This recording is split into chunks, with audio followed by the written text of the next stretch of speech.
Welcome to this explainer. Okay, today we're taking all that complex macroeconomic jargon you hear every day and grounding it in reality. We're going to use Pakistan as our real-world scoreboard, and by the end of this, we'll see exactly how these metrics interact to dictate a country's bottom line. Right, so you turn on the news, and you constantly hear commentators and politicians throwing around the word deficit, especially when they're talking about emerging markets. But what does it actually mean? Without looking at the hard data, it's really just a buzzword. Let's dig into what these financial gaps actually look like in practice. So here's our roadmap for today. We'll start with measuring the economy, then look at the trade gap, dive into the government's budget, reveal the ultimate scoreboard, and finally, tie it all together. All right, Section 1, measuring the economy. We really need to understand the size of the playing field first. And it all starts with GDP, or Gross Domestic Product. You probably know this one, but just to be sure, it's the total value of literally everything a country produces in a single year. Think of it as the size of the entire national economic pie. It's the absolutely crucial baseline we need before we can even begin to figure out how severe a national deficit is. Let's ground this in our case study. As of 2024, Pakistan's GDP is sitting at roughly $375 billion. That is a massive number. And it represents all the wealth and production generated inside its borders that year. It's the whole shebang, from textiles woven in factories to agriculture, IT services, construction, you name it. It's the grand total of everything made or sold in the country for the year. Moving on to Section 2, the trade gap. Now we look at how a country interacts globally. This brings us to the trade deficit. Simply put, this happens when a country buys way more from abroad than it sells. Now, it's not inherently fatal, but a huge persistent deficit, that drains a country's foreign currency reserves fast because they're constantly sending cash out to pay for those imports. Looking at Pakistan, they export about $30 billion in goods, stuff like textiles and rice. But they import roughly $55 billion worth of crucial things, like oil, machinery, and electronics. So, do the math, and the difference is $25 billion. That's the annual trade deficit. Every single year, $25 billion more leave the country to pay for physical goods than actually come in from selling them. And, this perfectly illustrates that a trade deficit is really just one negative outcome of a broader concept we call a trade imbalance. The word imbalance is technically neutral. It just means imports and exports aren't equal. Sell more, trade surplus; buy more, trade deficit.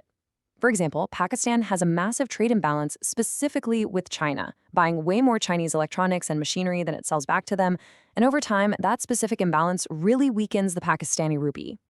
Okay, Section 3, the government's budget. Let's look strictly inside the government's own wallet now. Here is where we hit the fiscal deficit. This is an entirely internal issue. If the government collects taxes but spends way more than that on roads, schools, the military, you name it, it creates a gap. And how do they cover that gap? Well, they borrow, which leads directly to a massive domestic debt buildup. In our real-world example, Pakistan's fiscal deficit frequently sits right around 7 to 8% of its GDP. To put that into perspective, for every 100 rupees the entire economy produces, the government literally has to go out and borrow 7 to 8 rupees just to cover its excess spending for the year. And trust me, that borrowing adds up super quickly. So the absolutely crucial thing here is keeping these two concepts separate in your head. A trade deficit, that's about the whole country buying physical goods from the rest of the world. But a fiscal deficit, that's strictly about the government overspending its tax revenue at home. It's totally possible for a country to have perfectly balanced international trade, but still suffer from a crippling fiscal deficit just because of government overspending. They are completely separate scorecards. Which brings us to Section 4, the ultimate scoreboard. This is the big picture metric. Enter the current account deficit, or CAD for short. If the trade deficit is just about physical boxes on cargo ships, the CAD is the true comprehensive scoreboard for how a country stands financially with the rest of the world. It includes physical trade, sure, but it also factors in hidden lifelines and all the other ways money flows internationally. This is the exact metric that massive global institutions like the IMF watch like a hawk. So how is it calculated? The CAD is basically a stack of 4 things. First, you've got the goods trade, those physical exports versus imports we just talked about.